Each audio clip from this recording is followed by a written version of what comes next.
സുധിയുടെ കടയുടെ ഉദ്ഘാടനം കാണിച്ചാണ് എപ്പിസോഡ് ആരംഭിക്കുന്നത്. തുടർന്ന് സുധി എല്ലാവരുടെയും അനുഗ്രഹം വാങ്ങുന്നു. ശേഷം കടയുടെ മുമ്പത്തെ ഓണർ സച്ചിയോട് വളരെ സ്നേഹത്തോടെ പെരുമാറുന്നത് കണ്ട് ചന്ദ്രമതിക്ക് ദേഷ്യം വരുന്നു.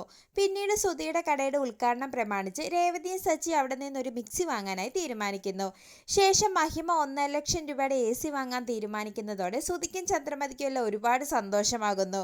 ശേഷം സച്ചിയും രേവതിയും ചേർന്ന് ചെറിയ വിലയുടെ ഒരു മിക്സി എടുത്തുകൊണ്ട് വരുന്നത് കാണുന്ന ചന്ദ്രമതി, മഹിമ 1,50,000 രൂപയുടെ AC ആണ് വാങ്ങിയതെന്നും നിന്നെ കൊണ്ടൊക്കെ വില കുറഞ്ഞതേ വാങ്ങാൻ പറ്റൂ എന്നും പറഞ്ഞ് ചന്ദ്രമതി സച്ചിയും രേവതിയെ അപമാനിക്കുന്നു.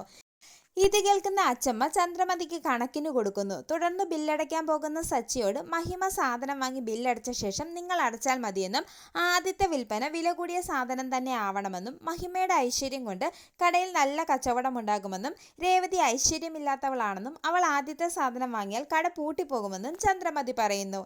ഇതെല്ലാം കേട്ട് ശ്രുതിക്ക് സന്തോഷമാകുമ്പോൾ രേവതി എൻ്റെ രാശിയാണെന്നും രേവതി വന്ന ശേഷമാണ് എനിക്ക് നല്ല കാലം ഉണ്ടായതെന്നും സച്ചി പറയുന്നു. പിന്നീട് മഹിമ AC വാങ്ങി 1,50,000 രൂപ ബില്ല് അടയ്ക്കുന്നതോടെ ചന്ദ്രമതിക്ക് സുധിക്ക് സന്തോഷമാകുന്നു.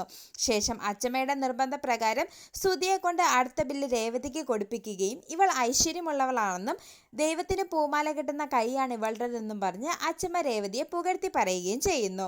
ഇത് കേട്ട് ചന്ദ്രമതിക്ക് ദേഷ്യം വരുന്നു.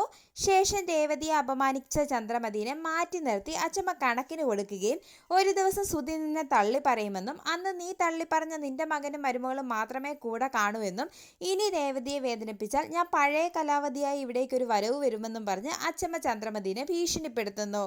പിന്നീട് സുധി അവിടെ ഉണ്ടായിരുന്ന നേരത്തെ സ്റ്റാഫിനെ അവിടെ നിന്ന് പറഞ്ഞു വിടുന്നത് കാണിച്ച് എപ്പിസോഡ് അവസാനിക്കുന്നു.